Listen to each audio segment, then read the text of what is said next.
Selamat datang kembali tuan-tuan dan nyonya-nyonya. Kita lanjutkan kembali kisah kehidupan Tuan Wira Darmadi yang jenius.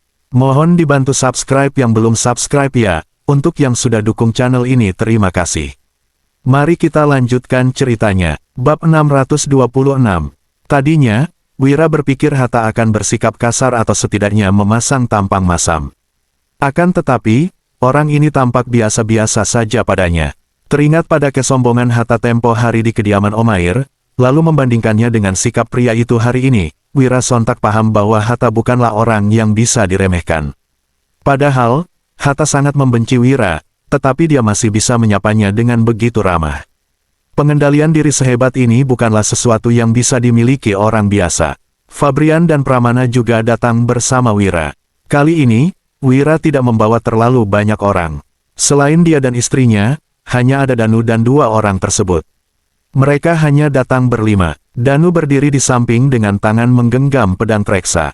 Dia memandang waspada pada sekelilingnya dengan aura yang mengintimidasi.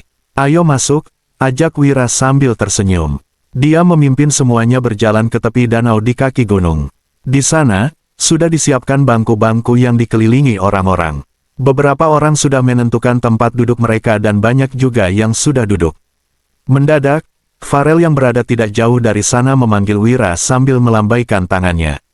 Wira tersenyum, lalu melangkah perlahan mendekatinya. "Farel, kamu juga datang ke kompetisi puisi ini?" ujar Wira sambil tersenyum. "Wah, tentu saja. Apalagi, Tuan Wahyudi ada di sini. Aku mau lihat apa akan ada puisi bagus yang akan memukau semua orang juga kali ini," balas Farel. Saat berkata begitu, dia melihat Wulan di belakang Wira dan seketika terkejut. "Kamu pasti Wulan, kan? Aku dari dulu sudah dengar kalau Wira dan istrinya punya cinta yang dalam." "Benar saja, kamu memang sangat cantik. Pantas saja Wira tergila-gila padamu," ujar Farel terkejut. Dia pernah bertemu Wulan satu kali sebelumnya. Namun, saat bertemu Wulan kali ini, dia bisa melihat binar bahagia di matanya. Perasaan seperti itu tidak mungkin pura-pura. "Halo, Tuan Farel," sapa Wulan, lalu duduk dengan tenang di sebelah Wira. Saat ini, Wira mendongak dan melihat anggota keluarga Linardi duduk tidak jauh dari tempatnya. Opal tampak tenang dan hanya melirik mereka sekilas. Sementara itu, Melati tersenyum dingin. Hatta dan orang-orangnya duduk di sebelah keluarga Linardi. Keluarga Linardi adalah keluarga pejabat, begitu pula dengan keluarga Marino. Meskipun mereka tampaknya punya kubu masing-masing, nyatanya status mereka setara. Jadi, wajar saja bagi mereka untuk duduk bersama. Saat ini, mendadak terdengar suara lantang yang mengejutkan semua orang. Pak Lukman tiba. "Kenapa Pak Lukman juga datang?" "Iya, ini kompetisi puisi Nasaka, bukan kompetisi puisi naga, diadakannya juga secara spontan. Seharusnya Pak Lukman gak akan datang dalam acara ini." "Betul, ada apa?" Ya, di saat semua orang kebingungan, Wira juga mengernyit heran. "Apa tujuan sang gubernur datang ke sini?" "Wira, sepertinya strategimu sudah ketahuan," ujar Farel tiba-tiba, membuat ekspresi Wira makin muram. "Benar, tujuan Wira datang ke sini memang untuk melelang produk kristalnya sendiri." Tampaknya Lukman cukup cakap karena bisa menebak strategi Wira. Berbeda dengan kompetisi puisi naga yang dilaksanakan menurut tradisi, kompetisi puisi Nasaka bersifat spontan. Yang pertama dilaksanakan sebagai wujud patriotisme. Sementara itu, kebanyakan orang datang untuk bertemu teman dan memamerkan kemampuannya di kompetisi kali ini. Tadinya, Wira ingin melelang produk kristalnya di sini, tetapi tampaknya itu tidak akan berhasil. Bagaimanapun, saat itu hanya ada prefektur yang menghadiri kompetisi puisi naga. Sekarang, ada gubernur yang hadir di sini. Jika Lukman tidak memberi izin, orang-orang tidak akan berani membeli produk Wira. Terlebih lagi, Putro dan yang lainnya tidak datang. Wira tidak memiliki pendukung di Provinsi Jawali, tidak mungkin ada yang mau menyinggung Lukman hanya demi dirinya. Memikirkan ini, Wira menghela napas dan merasa sedikit frustrasi. "Semuanya, aku datang sebagai sarjana hari ini. Maksud kedatanganku hanya untuk melihat bakat sastra kalian, jangan terlalu serius," ujar Lukman sambil tersenyum tipis. Dia menyapa semua orang, lalu berjalan ke kursi utama. "Pak Lukman, mumpung Anda ada di sini, bagaimana kalau Anda yang menetapkan aturan kompetisi puisi kali ini?" ujar seseorang. Bab 627. Banyak tuan muda dari keluarga terhormat dan beberapa sarjana buru-buru menyetujui. Lukman mengangguk, lalu tersenyum dan berkata, "Kalau begitu, aku akan menerima kehormatan ini. Karena ini adalah kompetisi puisi, wajar kalau kita bertemu dengan teman yang sama-sama menggemari puisi. Sebenarnya, aku ingin mengajukan topik membangun dan mempertahankan negara. Tapi, Tuan Wahyudi ada di sini." Waktu itu, puisi, Mengenang Dirga, yang ditulisnya menjadi sangat terkenal. Kurasa nggak ada topik yang bisa melampauinya. Mendengar ucapan Lukman, Wira sontak tertegun sejenak. Apa yang ingin dilakukan tua bangka itu? Bagaimana kalau kali ini kita minta Tuan Wahyudi yang memberikan topik? Kata Lukman sambil menatap Wira. Senyum yang terlihat di wajahnya tampak tulus. Mengenang Dirga memang bagus. Kalau Pak Lukman setuju, biar Tuan Wahyudi saja yang mengusulkan topik. Semua orang segera menimpali dengan tegas, "Betul, mari kita minta Tuan Wahyudi mengajukan topik." Wira memicingkan mata menatap Lukman. Akhirnya, dia tersenyum dan berkata, "Terima kasih atas apresiasi Pak Lukman.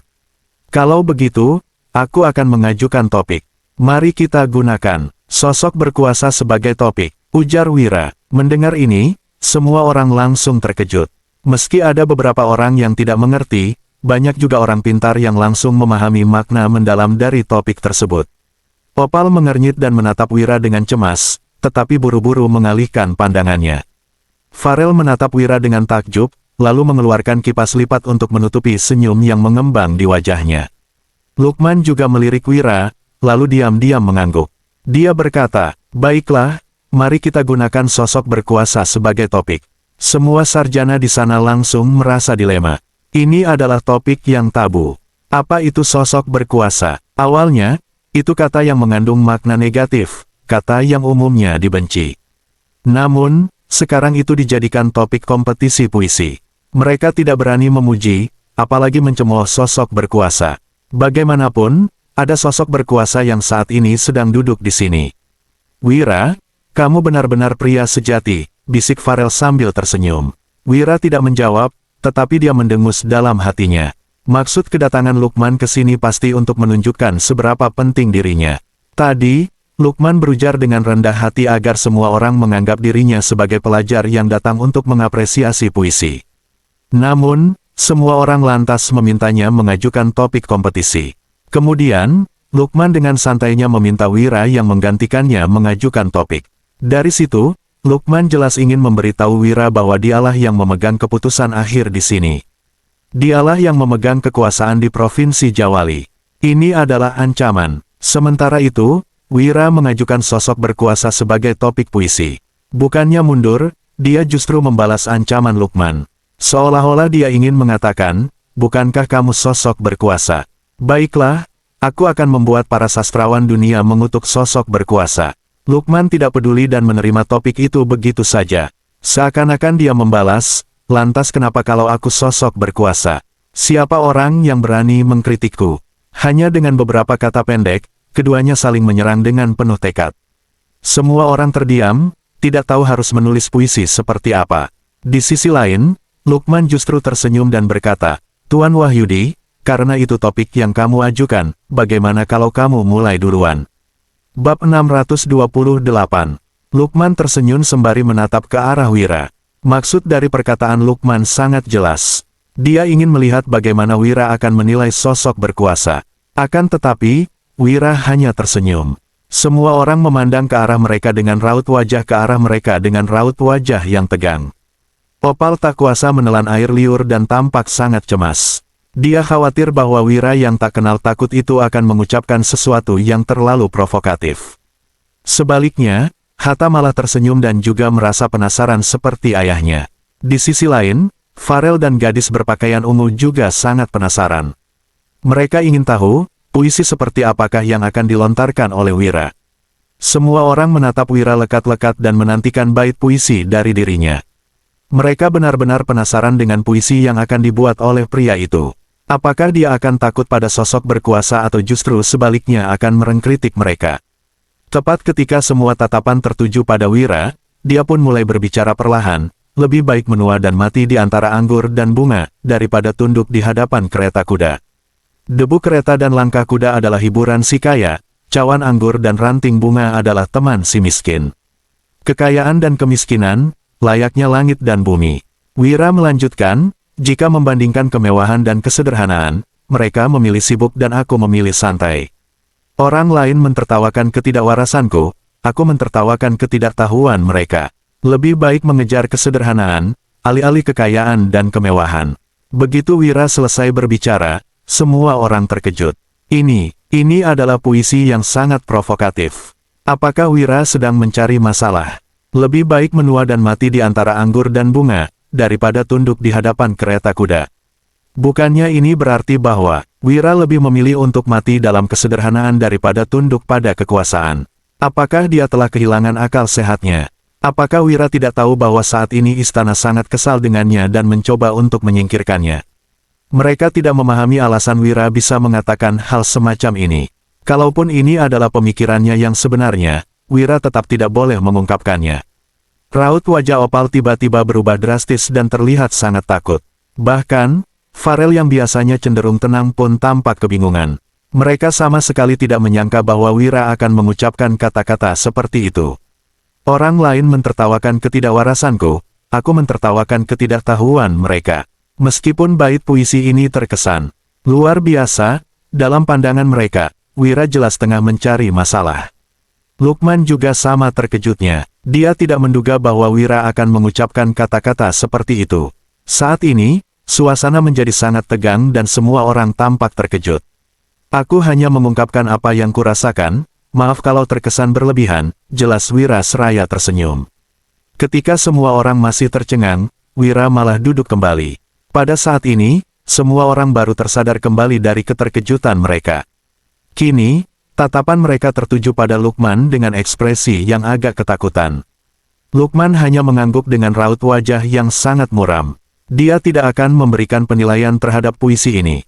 Meskipun Wira telah begitu provokatif, Lukman masih merasa kesal. Apabila memuji puisi tersebut, bukannya Lukman akan dianggap menyetujui pandangan Wira untuk memberontak terhadap pemerintah. Di sisi lain, apabila Lukman murka, dia akan dianggap menyinggung Wira. Tentunya, meskipun tidak takut dengan Wira, dia khawatir bahwa tindakannya ini akan mengusik orang-orang yang mendukung Wira. Meskipun kerajaan Nuala masih mendominasi sekarang, semuanya memahami satu kebenaran. Situasi dalam pemerintahan kerajaan Nuala memang sangat kacau sekarang. Banyak orang memiliki pandangan yang sama seperti Wira, bahkan ada yang merencanakan untuk memecah belah kekuasaan dan menciptakan faksi sendiri. Dalam situasi seperti ini, jika Lukman mengucapkan sesuatu yang salah, kalaupun pemerintah mendukungnya, dia tetap akan terkena imbas apabila orang-orang yang membenci pemerintah mulai menargetkannya. Lukman adalah seorang politikus cerdas. Dalam situasi ini, berdiam diri adalah tindakan yang paling bijak. Itu sebabnya, saat ini dia hanya melirik Wira, lalu berdiri dan pergi tanpa berkata apapun. Begitu Lukman meninggalkan lokasi, orang-orang baru mulai berkomentar. Wira benar-benar sangat berani.